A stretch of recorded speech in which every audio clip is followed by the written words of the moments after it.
Hi ஒருவன் sir எல்லோரும் எப்படி இருக்கீங்க? நல்லா இருப்பீங்கன்னு நினைக்கிறேன். டிஎன்ஏ 2024 பற்றி ஏராளமான வீடியோக்கள் நம்ம போட்டிருக்கோம். நம்ம சேனலை சப்ஸ்கிரைப் பண்ணி வச்சுக்கோங்க. கடைசி முடிவு வந்து பார்த்திங்கன்னா கண்டிப்பாக நல்ல சீட் எடுக்கணும் அப்படின்னா கண்டிப்பாக நம்ம சேனலை சப்ஸ்கிரைப் பண்ணி வச்சுக்கோங்க. அந்தளவுக்கு யூஸ்ஃபுல்லாக இருக்கும். இந்த கம்மி கட் ஆஃப் வாங்கிட்டோன்னு கவலையை விட்டுட்டு நம்ம சேனலில் பார்த்துக்கிட்டே இருங்க. கண்டிப்பாக ஒரு ஒரு ஒரு லூப் கிடைக்கும். அந்த லூப்பை வச்சு எனக்கு போயிடலாம். அண்ட் என்னை காண்டாக்ட் பண்ணணும் அப்படின்னா கீழே ஓடுற நம்பரில் காண்டாக்ட் பண்ண. வாட்ஸ்அப் நம்பர் இது, வாட்ஸ்அப்பில் கூப்பிடுங்க. ஏன்னா நிறைய பேர் சுவிட்ச் ஆஃப் ஆயிடுச்சு அப்படின்லாம் சொன்னீங்க. வாட்ஸ்அப்பில் கூப்பிடுங்க, சரிங்களா? வாட்ஸ்அப் நம்பர் அது. ரைட். இப்போ என்ன அப்படின்னா இந்த வெப்சைட்டே காட்டிட்டு இருக்கீங்க சார் டெய்லி அப்படின்னா இந்த வெப்சைட்டை யூஸ் பண்ணி பழகுங்கன்னு சொல்லி தான் இந்த வெப்சைட்டை வச்சு நான் பேசிக்கிட்டு இருக்கேன்.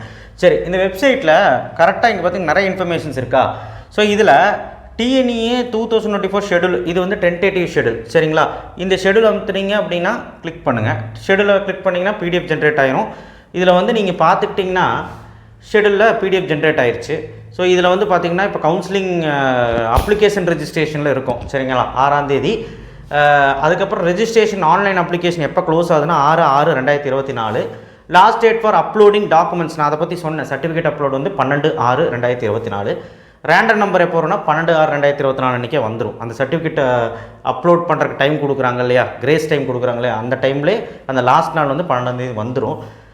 வெரிஃபிகேஷன் டிஎஃப்சி ஆன்லைன், அதாவது சர்டிஃபிகேட் வெரிஃபிகேஷன் வந்து 13ஆம் தேதியிலேருந்து 30ஆம் தேதி வரைக்கும் நடக்கும். ஏதாவது பிரச்சனை உங்களை கூப்பிடுவாங்க, அதுக்கு தான் இவ்வளோ நாள் கொடுத்துருக்காங்க, கிட்டத்தட்ட 17 நாள். ரேங்க் லிஸ்ட் நம்மளுக்கு எப்போ வருதுன்னா 10ஆம் தேதி, ஜூலை 10ஆம் தேதி தான் ரேங்க் லிஸ்ட் வருது. இதுக்கப்புறம் என்ன போட்டிருக்காங்கன்னா குறையேதும் ஏதாவது இருந்தால், ரேங்க் லிஸ்ட்டில் ஏதாவது தப்பு இருந்தால் இல்லை வந்து உங்களுக்கு எதாவது குறை இருந்தால் 11ஆம் தேதியிலேருந்து 20ஆம் தேதிக்குள்ளே போய் நீங்கள் வந்து ஜூலையில் கேட்டுக்கலாம் டிஎஃப்சியில். சரி, இது வந்து இது மட்டும் தான் கொடுத்துருக்காங்க. இதுக்கப்புறம் எதுவுமே கொடுக்கல. கவுன்சிலிங் மட்டும் அறிவிச்சிருக்காங்க, பட் டேட்டு கொடுக்கல, சரிங்களா? இதுதான் வந்து ப்ராசஸ். ஸோ இந்த வீடியோவில் நம்ம என்ன பார்க்க போகிறோம் அப்படின்னா ஒரு கவுன்சிலிங் ப்ராசஸ் ஃபுல்லாக எப்படி நடக்கும் 2024. ஆல்ரெடி இது நான் வீடியோ போட்டிருக்கேன். ஆனால் புதுசாக ரூல்ஸே கொண்டு வந்துட்டாங்க. நான் நினச்சேன் நமக்கு வந்து எப்போவுமே 3 ரவுண்டு 4 ரவுண்டு அப்படி இப்படி ஸ்ப்ளிட் பண்ணி நடத்துவாங்க. இந்த வருஷமும் 3 ரவுண்டு தான் கன்ஃபார்ம் ஆகிருக்கு. அதை நான் சொல்கிறது தான் இந்த வீடியோவை போட்டது. அண்ட் ரெண்டாவது, கவுன்சிலிங் ப்ரொசீஜரில் எந்த மாற்றமும் இல்லை, வருஷம் நடக்கிறது தான். இந்த ரவுண்டு ஷெடியூல் மட்டும் 3 ரவுண்டாக பிரிச்சிருக்காங்க. அப்போ கிட்டத்தட்ட ரெஜிஸ்ட்ரேஷன் இப்போவே வந்து பார்த்திங்கன்னா 85,000 பீப்புள் வரைக்கும் ரெஜிஸ்ட்ரேஷன் பண்ணிட்டாங்க. பேமெண்ட் கம்ப்ளீட் பண்ணவங்க அப்படின்னு பார்க்கும்போது கிட்டத்தட்ட ஒரு கம்மியாக தான் 25,000 பேர் 30,000 பேர் தான் பண்ணியிருக்காங்க. எனக்கு தெரிஞ்சு எப்படி 1.5 லட்சம் பேர் பேமெண்ட்டும் கம்ப்ளீட் பண்ணி சர்டிஃபிகேட்டும் அப்லோட் பண்ணி கவுன்சிலிங்கில் பங்கேற்றுக்குவாங்கன்னு எனக்கு தோணுது. போன வருஷம் மாதிரியே தான் வரும். ஒரு 5,000-10,000 பேர் இன்க்ரீஸ் ஆவாங்கன்னு எனக்கு தோணுது. அவ்வளோதான், மித்தபடி பயப்படுறக்கெல்லாம் எதுவும் இல்லை. இப்போது ரவுண்ட் ஷெடியூல் பிரிக்கும்போது ரவுண்ட் 1, ரவுண்ட் 2, ரவுண்ட் 3 பிரிப்பாங்க. அதாவது முக்கியமாக உங்கள் கட் ஆஃப் வந்து பார்த்தீங்கன்னா 200லேருந்து 180 வரைக்கும் பிரிக்கலாம் இந்த வருஷம், இல்லை 182 வரைக்கும் பிரிக்கலாம். போன வருஷம் 182 வரைக்கும் தான் பிரித்தாங்க. அந்த மாதிரி பிரிக்கலாம். 182, அதாவது 1.9 அந்த சீரீஸ்லேருந்து ஒரு 145 வரைக்கும் பிரிக்கலாம். ஒரு 144லேருந்து ஒரு 77.5 வரைக்கும் பிரிக்கலாம். இந்த மாதிரி தான் ரவுண்ட் 1, ரவுண்ட் 2, ரவுண்ட் 3 பிரிக்கிறாங்க. பிரித்தாங்க 3 ரவுண்டாக இருந்தோன்னா ஒரு டிஸ்அட்வான்டேஜ் என்னென்னா ஒரே ரவுண்டில் நிறைய பேர் இருப்பாங்க. ஆனால் எப்படி இருந்தாலும் சரி, அது மட்டும் தான் டிஸ்அட்வான்டேஜ். ஆனால் எப்படி இருந்தாலும் சரி உங்கள் ரேங்க் அடிப்படையில் தான் இது சீட் அலோகேட் ஆகும். இந்த ரேங்க் அப்படிங்கிறது என்ன அப்படின்னா அந்த ரேங்க்கை பற்றி டீட்டெயிலாகவே நான் வீடியோ போட்டிருக்கேன். கீழே டிஸ்கிரிப்ஷன் பாக்ஸில் அந்த ரேங்க் லிஸ்ட்டோட எப்படி ரேங்க் லிஸ்ட் இருக்கும், எப்படி என்னங்கிறது ரேங்க்னா என்னங்க டீட்டெயிலாக வீடியோ போட்டு அதை பார்த்துக்கோங்க. ஸோ இந்த ரேங்க் லிஸ்ட் வந்ததுக்கப்புறம் தான் கரெக்டாக தெரியும் எந்த ரவுண்டில் நீங்கள் வருவீங்க அப்படின்னு. அது ப்ரெடிக்ஷன் தான். ரவுண்டு ஷெடியூல் வந்தோம்னா கரெக்டாக கணக்கச்சிதமாக முடிவு பண்ணிடலாம். இந்த ரவுண்டில் நம்ம இருக்கோம், இந்த ரவுண்டில் போனால் இந்த கல்லூரியில் சீட்டு கிடைக்குமா, இந்த டிபார்ட்மெண்ட் கிடைக்குமாங்கிறது கரெக்டாக யூகிச்சிடலாம், கரெக்டாக சாய்ஸ் ஃபில்லிங் பண்ணலாம். சரி, அதெல்லாம் ஒரு ஓரமாக வைங்க. அதற்காக இன்னும் 2 மாதம் டைம் இருக்குது. ஓகே, இப்போது டிஎன்ஏ கவுன்சிலிங் ப்ரொசீஜர்னு போட்டிருக்கா, இதை நான் கிளிக் பண்ணுறேன். இப்போ உங்களுக்கு எதுக்கு இது காட்டுறேன் அப்படின்னா தெளிவாக நிறைய விஷயங்கள் சொல்லியிருக்காங்க. முக்கியமான விஷயம் நம்ம என்னென்னு பார்க்குறோன்னா நோட்டிஃபிகேஷன் வந்து ரெஜிஸ்ட்ரேஷன் பண்ணிகிட்ருக்கோம் சில பேர். அண்ட் சர்டிஃபிகேட் அப்லோடும் பண்ணுவோம். அண்டு ஃபில்லிங் ஆஃப் அப்ளிகேஷனும் பண்ணிக்கிட்டு இருக்கோம். இது முடிஞ்சதுக்கப்புறம் ரேண்டம் நம்பர் வரும்னு நம்ம டேட் சொன்னோம். டிஎஃப்சி சென்டரில் ஆன்லைன் வெரிஃபிகேஷன் சர்டிஃபிகேட் நடக்கும், சர்டிஃபிகேட் வெரிஃபிகேஷன் நடக்கும். அதில் தான் டவுட்டு தான் கூப்பிடுவாங்க. பப்ளிக் ஆஃப் ரேங்க் லிஸ்ட் வந்து நடக்கும், பப்ளிகேஷன் ஆஃப் ரேங்க் லிஸ்ட் நடக்கும். ஆன்லைன் கவுன்சிலிங் எப்போ நடக்கும் டேட் வரல இப்போதைக்கு, இதுதான். அப்புறம் அலாட்மெண்ட் ஆர்டர் அண்ட் அட்மிஷன், இதுதான் வந்து கவுன்சிலிங்கோட மேலோட்டமான ஒரு ப்ரொசீஜர். இப்போ ஒரு ரவுண்டு எப்படி நடக்கும் அப்படின்னு சொல்லி தெளிவாக நம்ம வெப்சைட்டில் கொடுத்துருங்க. Counselling procedure for 1 round. இப்போது நான் சொன்னேன் உங்களுக்கு 3 ரவுண்டாக கவுன்சிலிங் நடக்கும் அப்படின்னு. இங்கேயே அவங்க தெளிவாக போட்டுட்டாங்க 3 ரவுண்டாக தான் நடக்கும். ஏன்னா இதுக்கு முன்னாடி வந்து 4 ரவுண்டாக நடந்துச்சு அப்படிங்கிறத நான் சொல்கிறேன். இதுக்கு முன்னாடி வருஷமெல்லாம் 4 ரவுண்டாக நடந்தது. ஆனால் இங்கேயே தெளிவாக சொல்லிட்டாங்க கவுன்சிலிங் வந்து 3 ரவுண்டாக தான் நடக்கும் அப்படின்னு. சரிங்களா? ஸோ கண்டிப்பாக வந்து பார்த்திங்கன்னா உறுதிப்படுத்திக்கலாம் 3 ரவுண்டு தான். இங்கே பார்த்தீங்களா, counselling will be conducted online 3 rounds and candidate will be participate in corresponding rounds based on their rank. Each round will have 4 stages.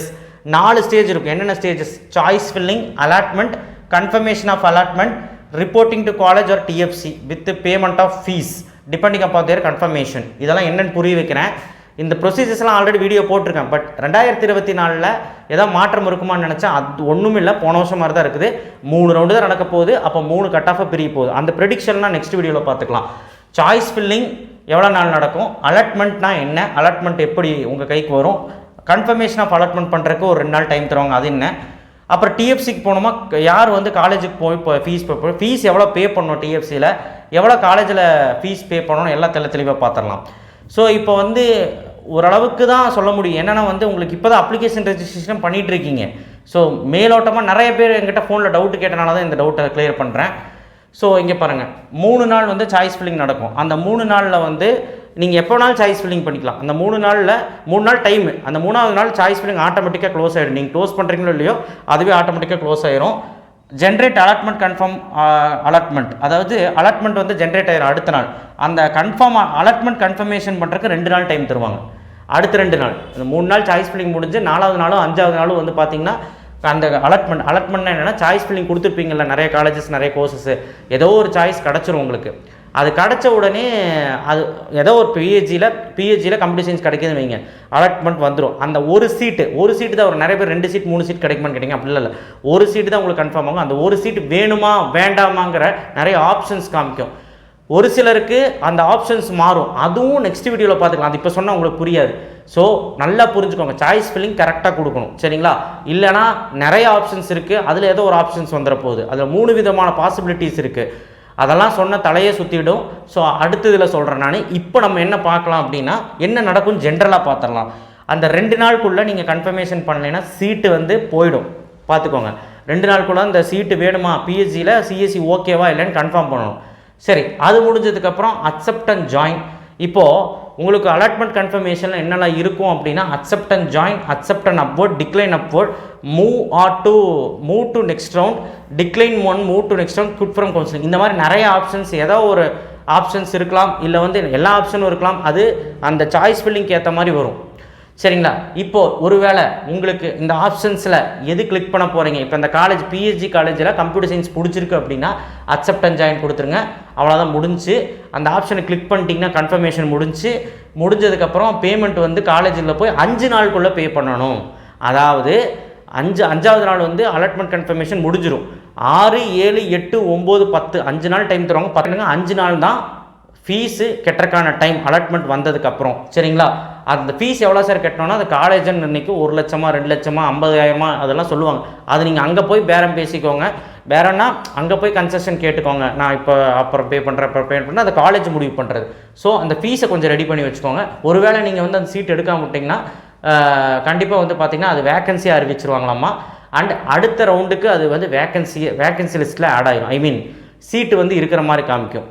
உங்கள் சீட்டு வந்து அடுத்த ரவுண்டுக்கார எடுத்துருவான். அவ்வளோதான், அடுத்த ரவுண்டுக்கு அந்த சீட்டு போயிடும். அவ்வளோதான், நீங்கள் போகலன்னா 5 நாளுக்குள்ளே போகலாம், ரிப்போர்ட் பண்ணலாம். ஒருவேளை அக்செப்ட் அண்ட் அப்வர்டு கொடுத்துட்டிங்கன்னா பேமெண்ட் வந்து பார்த்திங்கன்னா 5 நாளுக்குள்ளே டிஎஃப்சி சென்டரில் போய் கட்டணும். அதே எவ்வளோ சார் கட்டணும் அப்படின்னா, இந்த கவுன்சிலிங்கில் ஃபீஸ் எல்லாம் எதுவும் கிடையாது. இந்த டிஎஃப்சி சென்டரில் கட்டக்கூடிய ஒரு ஃபீஸ் வந்து பார்த்திங்கன்னா காலேஜில் கட்டக்கூடிய ஃபீஸ் தான். இந்த டிஎஃப்சியில் எவ்வளோ கட்ட சொல்லுவாங்கன்னா, அந்த லிஸ்ட்லேயே ஆர்டர்லேயே போட்டிருப்பாங்க. 10,000லேருந்து 25,000 வரைக்கும் இருக்கும். ஃபஸ்ட் கிராஜுவேஷனுக்கு 7.5 ரிசர்வேஷனுக்கு போஸ்ட் மெட்ரிக்கும் அங்கே ஃபீஸ் போட்டிருக்க மாட்டாங்க. அவங்க கெட்ட தேவையில்லை. மீதி எல்லாத்துக்குமே அங்கே 20,000, 25,000, 10,000 கேட்டகரிக்கு தகுந்த மாதிரி, காலேஜோட கேட்டகரிக்கு தகுந்த மாதிரி போட்டிருப்பாங்க. ஸோ அந்த ஃபீஸை கொண்டு போய் மேக்ஸிமம் 25,000 ரெடி பண்ணி வச்சுக்கோங்க. அது போய் டிஎஃப்சி சென்டரில் கட்டணும். ஏன்னா அக்செப்ட் பண்ணியிருக்கீங்களா, 5 நாளுக்குள்ளே கட்டலைன்னா, 5 நாளுக்குள்ளே போய் நீங்கள் ரிப்போர்ட் பண்ணலைன்னா அந்த சீட்டு வேக்கன்சி ஆகி அடுத்த ரவுண்டுக்கு அந்த சீட்டு வந்து போயிடும். அடுத்த ரவுண்டு பையன் யூஸ் பண்ணிக்குவான். அவ்வளோதான், நீங்கள் வெளியேறிடுவீங்க ஆட்டோமேட்டிக்காக. டிக்ளைன் அப்வர்ட், ஒருவேளை டிக்ளைன் அப்வர்டு கொடுத்துட்டீங்க அப்படின்னா நீங்கள் வந்து டிக்ளைன் பண்ணுறதா, அந்த சீட்டு வேணாம், பிஹெச்டி கம்ப்யூட்டர் சயின்ஸ் வேணாம், நான் வந்து அப்வர்டில் உங்கள் சாய்ஸ் ஃபில்லிங் நான் காட்டினேன் இல்லையா, நிறைய வீடியோ போட்டேன். அந்த மேலே வந்து ஏதாவது காலேஜஸ் கிடைக்குமான்னு செலக்ட் பண்ணுறது. அது இதுக்கு நீங்கள் எந்த ஃபீஸும் கட்ட தேவையில்லை.